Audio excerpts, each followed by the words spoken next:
주소지만 틀린 거예요. 주소지만. 그 사람이 하나님을 만나야 되는데 이게 지금 부다를 만나버린 거예요.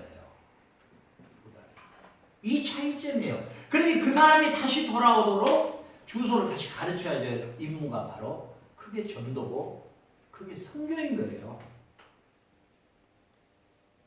한 사람이 중요합니다. 여러분이 무슨 일을 하든 장사를 해도 손님 한 사람이 중요한 거예요. 이 교회는 특히나 한 사람이 중요한 거예요. 한국 교회는 숫자라는 이게 규모라는 이게 완전히 이 본질을 상실시켜 버렸고요. 저번에 한국에 가니까 뭐 전도를 하는데 뭐 진돗기 전도가 있대요. 그 무슨 말이냐 그랬더니 진돗기가 사람 한번 물어버리면 안 나버린다. 그러니까 이 사람을 전도하기 위해서 물어버려야 된다. 또 어떤 데는 가면 고구마 전도가 또 있대요. 그거 뭐냐 그랬더니 젓가락으로 막 고구마를 쑤셔가지고 익은 것만 골라내는 작은 전도. 여러분 그렇게 되면은요 직업 소개소가 돼버려요. 주인이 마음에 드는 사람 찍어서 데려오는 거예요. 그렇지 않아요. 하나님은 본래 사도행전에서 영생을 주기로 작정된 자가 있다고 해요. 하나님이 자기 백성으로 부를 자가 딱 정해져 있는 거예요. 내가 아무리 이 사람한테 믿어라 해도 하나님이 이 사람을 구원시키려고 작정을 안 해놨으면 믿지 않는 거예요. 왜 전도가 필요하냐? 이 사람이 하나님이 작정한 자가 아닌가 모르기 때문에 전도하는 것 뿐이에요. 그래서 내가 그 사람에게 전도했을 때 그 사람이 자연스럽게 하나님 품으로 오는 것은 하나님이 그를 이미 작정했기 때문이에요. 여러분 우리가 하나님을 알아가는 이 지식에 있어서 우리가 성경을 믿는 이 믿음이라는 게 있잖아요. 이게 내가 믿어야 되겠다. 그래 믿어야지. 이게 막 내 생각으로 아닌 것 같아도 믿어야 되겠다. 그렇게 믿는 게 아니에요. 에베소 2장 8절로 9절에 보면은 하나님이 선물로 우리에게 믿음을 주셨다 그래요. 여러분들이 믿어집니까? 하나님의 선물입니다. 이 세상에 제일 고귀한 선물이 뭔지 압니까? 성경이 믿어지는 겁니다. 이 세상에 가장 불행이 뭔지 압니까?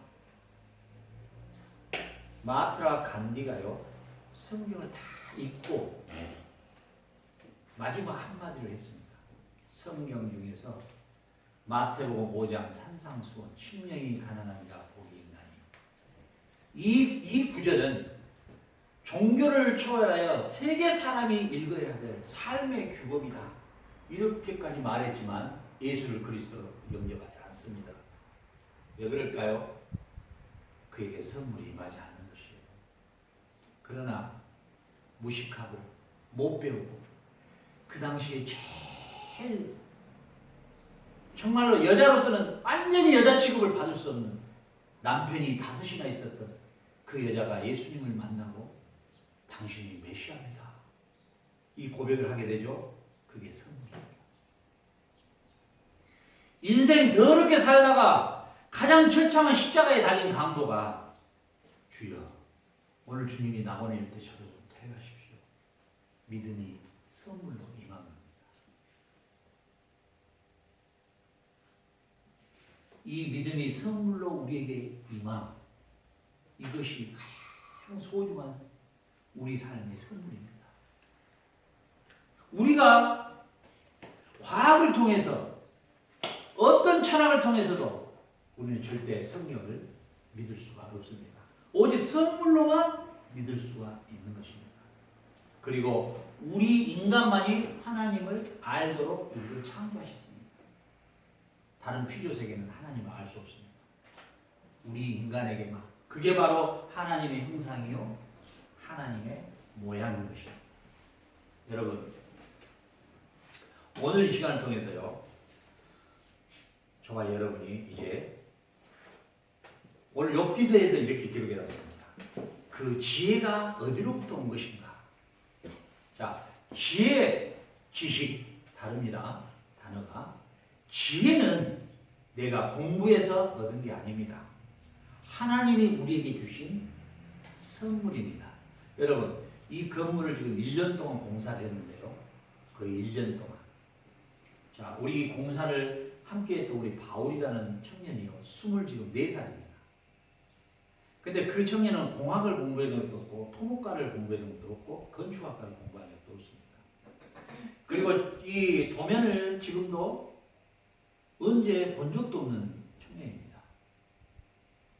우리 전지사님은 1년 뒤에 이 집 모습을 분명히 잘 알고 계실 거예요. 근데 그 애는 제가 입으로 말하면 머릿속에서 도면을 그려냅니다. 그리고요, 어디까지 가느냐. 마지막에 에어컨을 설치할 때 이 파이프가 어디로 통과해서 설치가 되면 가장 깨끗하게 보이고 밖으로 돌출이 안 될까지 벌써 머릿속에서 그려집니다. 이게 지혜입니다. 이게 지혜. 하나님이요, 이걸 달란트 비유라고 합니다. 달란트, 탤런트, 재능이죠. 탤런트란 말이. 이 우리에게 가지고 있는, 누가 학교에서 배우지 않았는데 자연 습득되어 있는 이게 뭐냐면은 하나님으로부터 오는 지혜입니다. 자, 믿는 사람이건 믿지 않는 사람이건 이 보편적 일반적 지혜를 하나님이 골고루 주셨습니다. 여러분, 그래서 나는 재능이 없다 할지, 나는 아무것도 하지 못한다 할지, 그건 하나님 앞에 큰 죄입니다. 하나님이 나에게는 반드시 나에게는 재능이 하나 있습니다. 그걸 찾으셔야 돼요. 그걸 지혜라고 합니다. 지혜. 지식은요, 내가 공부하고 연구해서 코로나 백신을 만들어내는, 그걸 지식이라고 합니다. 그런데 이 지혜의 근본이 어디냐? 하나님이시라는 겁니다. 이 지혜를 우리에게 주시는 것도 하나님이시라는 겁니다. 자, 그런데 더 놀라운 것은 이 지혜는 우리가 가지고 있는 이 재능 플러스 뭐가 있냐면, 내가 지도자면 어떻게 이 나라를 통치해야 되겠다고 하는 지혜.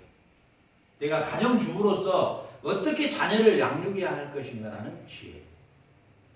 내가 사업가로서 어떻게 이 사업을 이끌어가야 할 것인가에 대한 지혜. 이 지혜를 하나님으로부터 우리에게 공급해 주시기를 원하는 게 바로 잠언서입니다. 그래서 잠언서를 지혜서라. 여러분, 그래서 일찍이 유대인들은 이 잠언서를 풀어서 만든 책이 탈무드와 미시나라는 책입니다. 이것을 저 진서 때는 늦었습니다. 이미. 언제부터 이 교육이 들어가냐? 저 진서가 엄마 태에 있을 때 이미 엄마는 이 지혜서를 읽기 시작합니다. 이것이 태아교육입니다. 그리고 저희가 출생했을 때 계속 이걸 들려줍니다. 그리고 저희가 말을 트기 시작할 때부터 시편을 암송하게 만듭니다. 그래서 지금 유대인들의 전 세계에 미치는 영향이, 유대인들은 어마어마하죠. 그렇죠. 자, 이제 우리가 하나님으로부터 우리가 하나님의 창조를 알게 됐고, 또 내가 누구인가를 통해서 나에게 왜 죽음이 왔는가, 나의 인생의 끝은 무엇인가를 우리는 알게 됐습니다.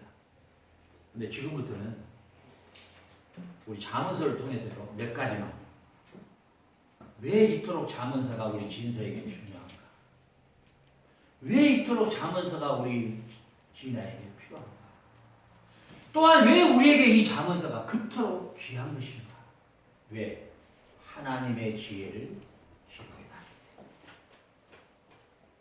사람의 지혜, 아인슈타인의 지혜가 아닌, 과학자의 지혜가 아닌, 현인의 지혜가 아닌, 철학자들의 지혜가 아닌 하나님의 지혜를 여기다가 넣어놨다고 말입니다.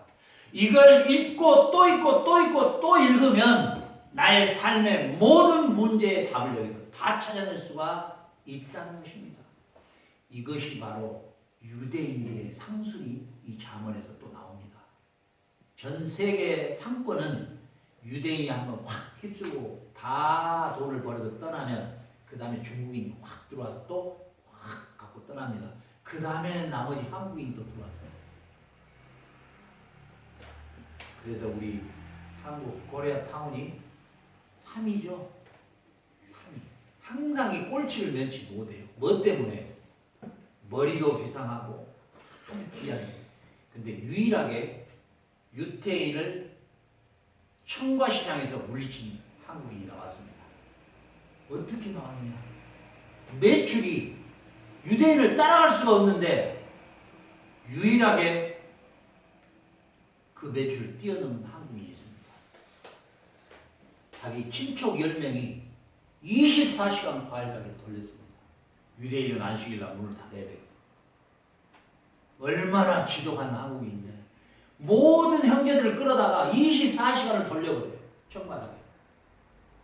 그건 미친 짓이죠. 그거 외에는 이겨본 적이 없다 그래요.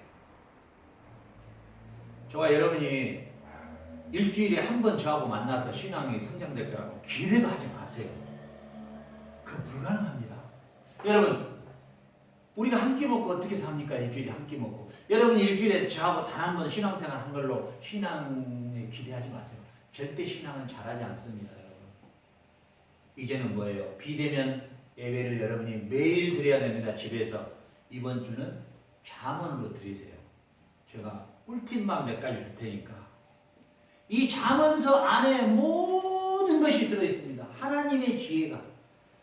내가 이럴 때는 어떻게 해야 되고, 내가 이럴 때는 어떻게 귀를 잡아야 되고, 내가 이럴 때는 어떻게 살아야 할 것인가에 대한 지혜를 인간들의 삶의 경험을 통해서 기록해 놓은 것도 아니고, 보편적 타당성을 가지고 기록해 놓은 것도 아니고, 하나님이 직접 기록해 놓았다는 것입니다. 성령을 통해서.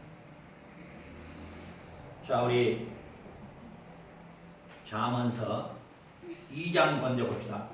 자, 시편. 자, 욥기서 다음에 시편, 잠언, 전도서 그러죠? 자, 시편을 넘어가면은 잠언서가 나옵니다. 자, 잠언서.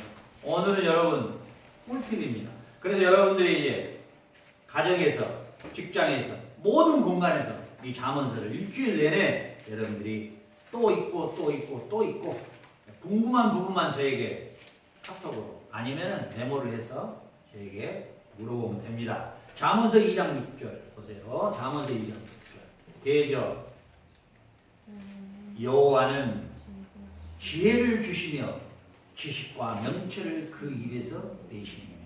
보세요. 여호와께서 지혜를 우리에게 주신다 그랬어요. 이게 잠언서입니다. 자, 인간의 지혜, 사람의 지혜와는 완전 다릅니다. 하나님의 지혜입니다. 하나님이 지혜를 주시며 지식과 명철을 그 입에서 내시며. 여러분, 여기서 명철은 뭐냐? 현명함, 탁월함, 슬기로움 이런 뜻입니다. 하나님이 우리에게 지혜를 주시는데 탁월하게 아주 현명하게 일을 처리할 수 있도록 인간관계, 사업관계, 모든 관계. 지식은 여기서 뭡니까? 통찰력, 분별력. 알겠죠? 그러니까 우리의 현명하고 슬기롭고 통찰력과 분별력을 가지고 이 세상의 문제들을 처리해 나갈 수 있도록 하나님이 이 지혜를 우리에게 명철함을 주신다 그 말입니다. 그 하나님의 명철함과 지식과 이 통찰력은 어디에 기록되어 있느냐? 이 잠언서에 다 기록되어 있다는 것입니다. 이해가 되시죠?